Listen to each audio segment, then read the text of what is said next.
Hello everyone, welcome back to my channel. I am Twinkle Tiwari. इस video में हम emergency provision करने वाले हैं प्रीलिम्स पॉइंट ऑफ व्यू से। स्टार्ट करते हैं।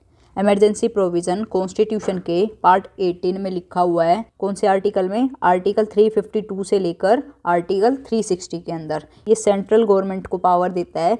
कोई भी अबनॉर्मल सिचुएशन आ जाती है तो उसमें सेंट्रल गवर्नमेंट के पास पावर आ जाती है।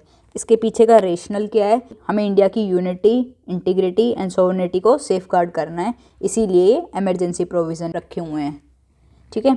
जब भी इमरजेंसी को लगाया जाता है उस वक्त सेंट्रल गवर्नमेंट के पास सारी पावर आ जाती है। जो स्टेट होता है वो सेंट्रल गवर्नमेंट के अंडर आ जाता है। तो हम ऐसा कह सकते हैं जो फेडरल स्ट्रक्चर है वो यूनिटरी स्ट्रक्चर में कन्वर्ट हो जाता है। ऐसा करने के लिए हमें कोई भी फॉर्मल अमेंडमेंट की जरूरत नहीं होती है। ठीक है।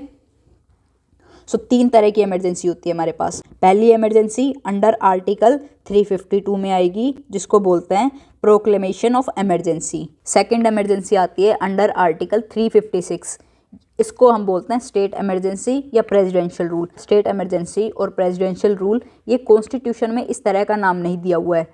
कॉन्स्टिट्यूशन में क्या लिखा हुआ है? Emergency due to failure of constitutional machinery in states. Third type of emergency होती है under article 360 which is known as financial emergency. इस वीडियो में हम नेशनल इमरजेंसी देखने वाले हैं अंडर आर्टिकल 352। जब भी 352 के अंडर इमरजेंसी लगेगी तो उसको बोलेंगे प्रोक्लेमेशन ऑफ इमरजेंसी। देखते हैं इसके बारे में। इस इमरजेंसी को कौन लगाएगा? प्रेसिडेंट लगाएंगे। प्रेसिडेंट कब लगाएंगे? जब वो सेटिस्फाई हो जाएं। और ये जो सेटिस्फैक्शन होगी वो मेयरली उनका व्यू नहीं होगा और ना ही ये मेयरली प्राइम मिनिस्टर की एडवाइस पर दी जाएगी। ये इमरजेंसी लगाने के लिए रिटन एडवाइस की जरूरत होगी कैबिनेट की। फर्स्ट टाइम कैबिनेट वर्ड यहाँ पर ही यूज़ किया गया है। ठीक है। और ये चीज़ कब इंट्रोड्यूस की गई है? 44th कॉन्स्टिट्यूशन अमेंडमेंट एक्ट 1978 में। ये इमरजेंसी लगाने के लिए क्या क्या ग्राउंड होंगे? या तो वॉर की सिचुएशन हो, या एक्सटर्नल एग्रेशन हो, या आर्म रेबेलियन हो। आर्म रेबेलियन की जगह पहले इंटरनल डिस्टर्बेंस लिखा हुआ था, तो इसको इंटरनल डिस्टर्बेंस हटाकर आर्म रेबेलियन किया गया। किसके थ्रू? 44th कॉन्स्टिट्यूशन अमेंडमेंट के थ्रू। ठीक है। और ये चीज़ भी इम्पोर्टेंट है कि ये जो इमरजेंसी लगेगी ये ज़रूरी नहीं है कि कोई इस तरह की सिचुएशन आ गई उसी वक्त लगे। उससे पहले भी हम इस इमरजेंसी को लगा सकते हैं जब लगे कि कोई डेंजर अराइज होने वाला है। ठीक है। तो ये चीज़ भी हम 44th कॉन्स्टिट्यूशन अमेंडमेंट एक्ट से ऐड की गई है। देखो, ये नोट्स प्रीलिम्स के लिए बहुत इंपॉर्टेंट है। ये नोट्स इस तरह से बनाए हुए हैं कि अगर आप इनको अच्छे से कवर कर ले जाओगे तो इमरजेंसी का एक भी क्वेश्चन आपसे मिस नहीं होगा। ठीक है। अब ये भी चीज़ है कि हम मल्टीपल प्रोक्लेमेशन कर सकते हैं on different ground eight same time. देखो क्या होता है कि मान लो एक ग्राउंड हमने लगा दिया कि आर्म रेबेलियन है। आर्म रेबेलियन पे हमने 352 को इवोक करा है। अब हमने देखा कि सेम टाइम में वॉर वाली सिचुएशन भी क्रिएट हो गई, तो हम इस ग्राउंड पर भी मल्टीपल प्रोक्लेमेशन बना सकते हैं। 38th कॉन्स्टिट्यूशन अमेंडमेंट एक्ट के थ्रू क्या किया गया था? प्रोक्लेमेशन ऑफ इमरजेंसी को जुडिशियल रिव्यू से बाहर कर दिया गया था, लेकिन 44th कॉन्स्टिट्यूशन अमेंडमेंट में ये चीज़ हटाकर बोला गया कि जो जुडिशियल रिव्यू है वो एप्लीकेबल होगा, तो हम इमरजेंसी को चैलेंज कर सकते हैं। ये चीज़ कब बोली गई? मिनर्वा मिल केस के अंदर भी बोली गई थी। ओके। अब देखते हैं, दो तरह की इमरजेंसी है, एक्सटर्नल इमरजेंसी और इंटरनल इमरजेंसी। एक्सटर्नल इमरजेंसी कब होगी? जब हम इमरजेंसी लगाएं। कब? किस ग्राउंड पर? वॉर और एक्सटर्नल एग्रेशन के ग्राउंड पर। और अगर हम इमरजेंसी आर्म रेबेलियन के ग्राउंड पर लगा रहे हैं तो वो इंटरनल इमरजेंसी कहलाई जाएगी।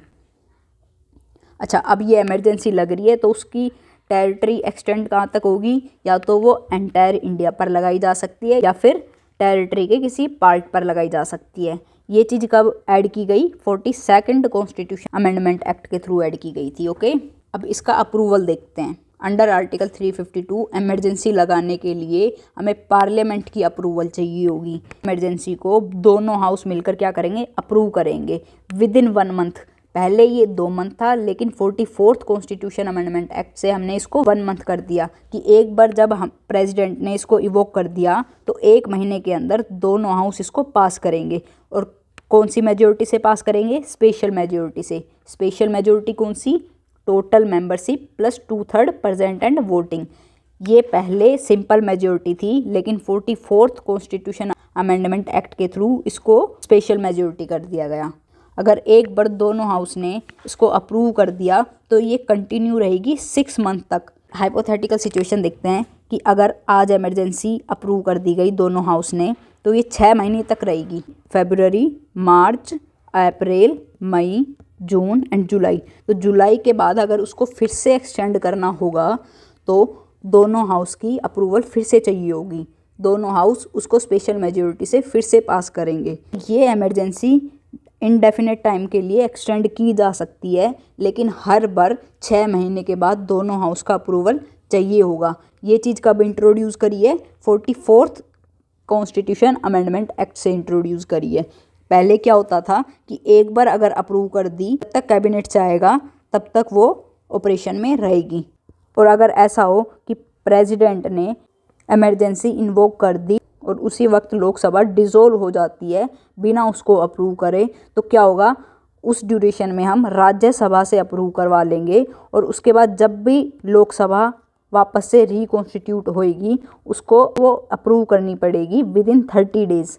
ठीक है, तो क्या है ये एक बार मैं इसको फिर से बताती हूँ। अगर प्रेसिडेंट ने इमरजेंसी को अप्रूव कर दिया और उसी ड्यूरेशन में लोकसभा डिसॉल्व हो जाती है उसको बिना अप्रूव करे, तो इस सिचुएशन में क्या होगा, पहले हम राज्यसभा से इसको अप्रूव करवा लेंगे और फिर जब लोकसभा रिकॉन्स्टिट्यूट होगी तो लोकसभा को उसको 30 दिन के अंदर अप्रूव करना होगा। कौन से 30 दिन के अंदर? फर्स्ट सिटिंग से। सो ये अप्रूवल का था। अब हम देखते हैं इसको रिवोक कैसे किया जाएगा, इसको ख़त्म कैसे किया जाएगा। इमरजेंसी को रिवोक किसी भी टाइम पर किया जा सकता है। इसको किसी भी टाइम कौन रिवोक करेगा? प्रेसिडेंट। और इसके लिए पार्लियामेंट की अप्रूवल नहीं चाहिए होगी। कब? जब प्रेसिडेंट इसको रिवोक करते हैं। ठीक है, तो इस केस में रिवोक करने के लिए पार्लियामेंट की अप्रूवल नहीं चाहिए होती है। और इसके साथ साथ क्या हो, अगर लोकसभा रिजोल्यूशन पास कर दे सिंपल मेजोरिटी से तो भी क्या हो जाएगा, इमरजेंसी रिवोक हो जाएगी। ये हम 44th कॉन्स्टिट्यूशन अमेंडमेंट एक्ट से लेके आए थे। ओके, इससे पहले लोकसभा का रोल नहीं होता था। ठीक है, और लोकसभा कैसे रिवोक करेगी इसको? जब लोकसभा के 1/10 मेंबर रिटर्न नोटिस देंगे स्पीकर को, और अगर हाउस सेशन में ना हो तो प्रेसिडेंट को नोटिस दिया जाएगा और प्रेसिडेंट फिर स्पेशल सीटिंग बुलाएगा within 14 days and then emergency को डिसअप्रूव किया जाएगा। ओके, इमरजेंसी को रिवोक करने में लोकसभा का भी रोल होता है। सो एक बार हम अप्रूवल और डिसअप्रूवल देख लेते हैं। जब हम अप्रूव करवानी होती है इमरजेंसी तो दोनों हाउस का अप्रूवल चाहिए होता है, लेकिन जब हमें उसको रिवोक करना होता है तो सिर्फ लोकसभा का अप्रूवल चाहिए होता है। जब हम इमरजेंसी को अप्रूव करवा रहे होते हैं तो स्पेशल मेजोरिटी चाहिए होती है और डिसअप्रूव के वक्त सिंपल मेजोरिटी चाहिए होती है। ओके, अब हम देखते हैं इफेक्ट क्या होता है नेशनल इमरजेंसी का। पहला देखते हैं सेंटर एंड स्टेट रिलेशन, इन दोनों के रिलेशन में किस तरह से इफेक्ट आएगा। पहले देखेंगे एग्जीक्यूटिव। एग्जीक्यूटिव का काम क्या होता है? एक्शन करना। जो भी पॉलिसीज़ बनाई हैं लेजिस्लेचर ने उसको एग्जीक्यूट करना किसका काम होता है? एग्जीक्यूटिव का काम होता है। तो इस सिचुएशन में क्या होगा, जो सेंटर होगी वो डायरेक्शन देगा स्टेट को, किस चीज़ से रिलेटेड? एग्जीक्यूटिव पावर से रिलेटेड सेंटर स्टेट को डायरेक्शन देगा और उसको उसी के अकॉर्डिंग काम करना होगा और वो किसी भी मैटर को लेकर डायरेक्शन दे सकते हैं। ओके, और इस सिचुएशन में ये इंपॉर्टेंट चीज़ है कि जब नेशनल इमरजेंसी लगी होती है तो जो स्टेट गवर्नमेंट होती है वो सस्पेंड नहीं होती है। ये बहुत इंपॉर्टेंट है, स्टेट गवर्नमेंट सस्पेंड नहीं होती है, बस स्टेट गवर्नमेंट सेंटर के अंडर आ जाती है। ठीक है, अब हम देखते हैं लेजिस्लेटिव रिएक्शन। नेशनल इमरजेंसी के वक्त पार्लियामेंट के पास पावर आ जाती है कि वो स्टेट लिस्ट के किसी भी मैटर पर लेकर किसी भी सब्जेक्ट को लेकर लॉ बना सकता है, लेकिन इसका मतलब ये नहीं होगा कि स्टेट लेजिस्लेचर को हम सस्पेंड कर देंगे। स्टेट लेजिस्लेचर सस्पेंड नहीं होती है, पार्लियामेंट के पास ओवरराइडिंग पावर आ जाती है। तो इसके अंदर क्या बोल सकते हैं कि जो नॉर्मल डिस्ट्रीब्यूशन होता है लेजिस्लेटिव पावर का सेंटर और स्टेट के बीच में वो सस्पेंड हो जाता है, ना कि स्टेट लेजिस्लेचर। ओके, हमारा जो कॉन्स्टिट्यूशन है वो यूनिटरी बन जाएगा, यानी कि यूनिटरी फीचर्स आ जाएंगे, सेंटर के पास ज़्यादा पावर आ जाएगी।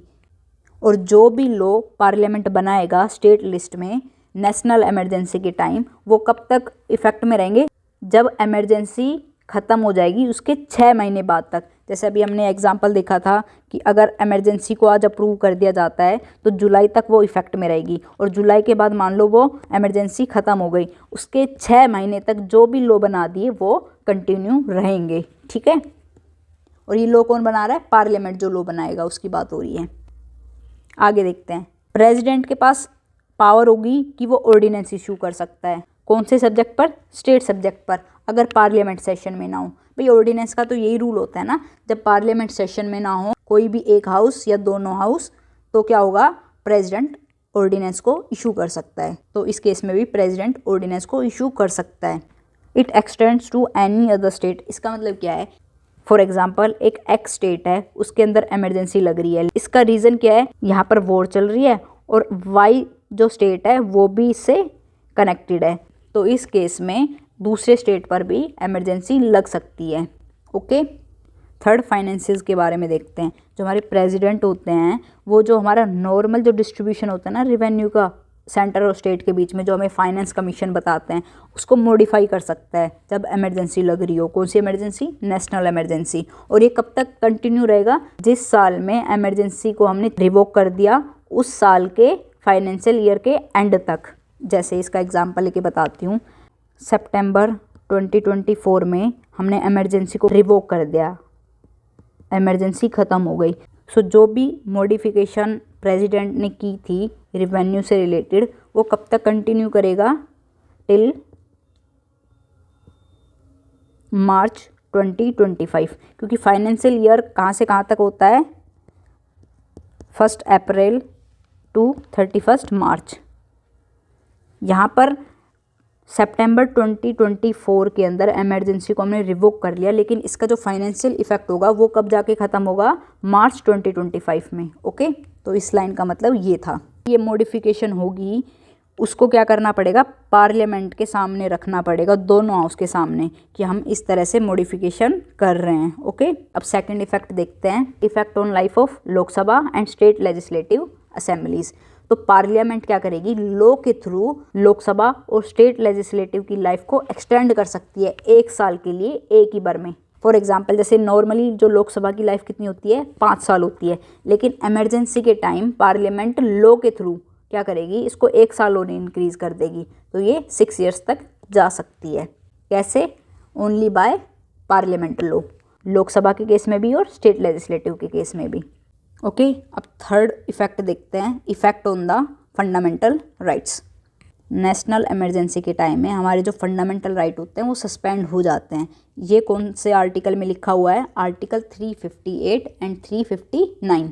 तो सबसे पहले हम आर्टिकल 358 देखते हैं। 358 क्या कहता है कि जो हमारा आर्टिकल 19 है वो ऑटोमेटिकली सस्पेंड हो जाएगा। लेकिन किस ग्राउंड पर सस्पेंड होगा? जब इमरजेंसी हमारी कौन से ग्राउंड पर लगे? वॉर या फिर एक्सटर्नल एग्रेशन।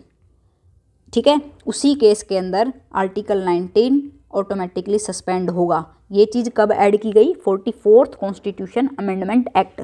तो इसका मतलब क्या हुआ कि जो आर्टिकल 19 है वो आर्म रेबिलियन के केस में ऑटोमेटिकली सस्पेंड नहीं होगा। ठीक है, ये चीज़ इंपॉर्टेंट है आर्टिकल 358 के बारे में कि ये ऑटोमेटिकली सस्पेंड कर देता है आर्टिकल 19 को, और इसके लिए कोई सेपरेट ऑर्डर नहीं लाना पड़ता। यहाँ पर आर्टिकल 19 ऑटोमेटिकली सस्पेंड हो रहा है तो ऑटोमेटिकली रिवाइव भी हो जाएगा जब इमरजेंसी ख़त्म हो जाएगी। अच्छा, इसका मतलब क्या होता है कि आर्टिकल 19 सस्पेंड हो गया। अगर स्टेट कोई एक्शन ले रही है, कोई लॉ बना रही है जिसकी वजह से हमारा आर्टिकल 19 है वो वॉयलेट हो रहा है, तो इस तरह से लॉ बना सकती है, एग्जीक्यूटिव एक्शन ले सकती है, और फिर इसको हम कोर्ट में चैलेंज नहीं कर सकते कि हमारे फंडामेंटल राइट का वॉयलेशन हुआ है। नॉर्मली अगर स्टेट हमारे फंडामेंटल राइट को वॉयलेट करती है तो हम सुप्रीम कोर्ट जा सकते हैं, लेकिन नेशनल इमरजेंसी के टाइम में ये चीज़ नहीं होती है। इस टाइम हम कोर्ट में चैलेंज नहीं कर सकते कि हमारा आर्टिकल 19 वॉयलेट हो रहा है। ठीक है, लेकिन 44th कॉन्स्टिट्यूशन अमेंडमेंट एक्ट क्या कह रहा है कि सिर्फ वही लॉ से रिलेटेड फंडामेंटल राइट्स को प्रोटेक्ट किया जाएगा जो इमरजेंसी में लगाए गए हों, जो इमरजेंसी से रिलेटेड हो। ठीक है, देखो ऐसा नहीं होगा कि नेशनल इमरजेंसी लग रही है और हम कोर्ट जा ही नहीं सकते कि हमारा फंडामेंटल राइट्स वॉयलेट हो रहे हैं। बस हम कोर्ट किन केसेस से रिलेटेड नहीं जा सकते? जब हमारी नेशनल इमरजेंसी कंटिन्यू है उस टाइम अगर कोई लॉ वॉयलेट हो रहे हैं। इसका मतलब ये नहीं कि अगर पहले कोई हमारे फंडामेंटल राइट वॉयलेट हो रहे हैं उसके अगेंस्ट हम कोर्ट में नहीं जा सकते, ऐसा नहीं है। ठीक है, सिर्फ इमरजेंसी के टाइम पर ही ये चीज़ लागू होगी। अब 359 देखते हैं। इसके अंदर क्या होता है? आर्टिकल 19 को छोड़कर बाकी के जो फंडामेंटल राइट है उनके सस्पेंशन की बात होती है। लेकिन यहाँ पर एक्सेप्शन क्या है कि आर्टिकल 20 और 21 कभी भी सस्पेंड नहीं किए जाएंगे, ठीक है। और ये चीज़ कब ऐड की गई? 44th कॉन्स्टिट्यूशन अमेंडमेंट एक्ट के थ्रू इसको ऐड किया गया।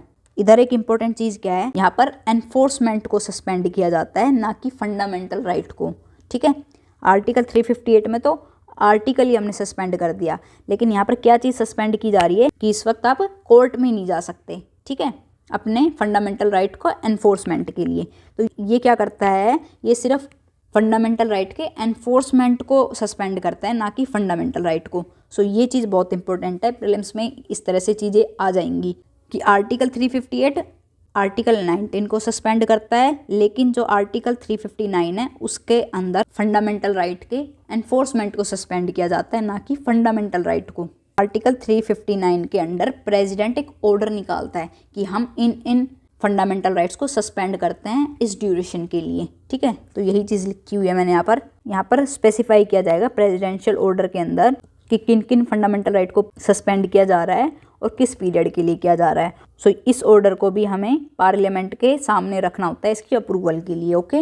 आई होप आपको ये चीज़ क्लियर हो गई होगी।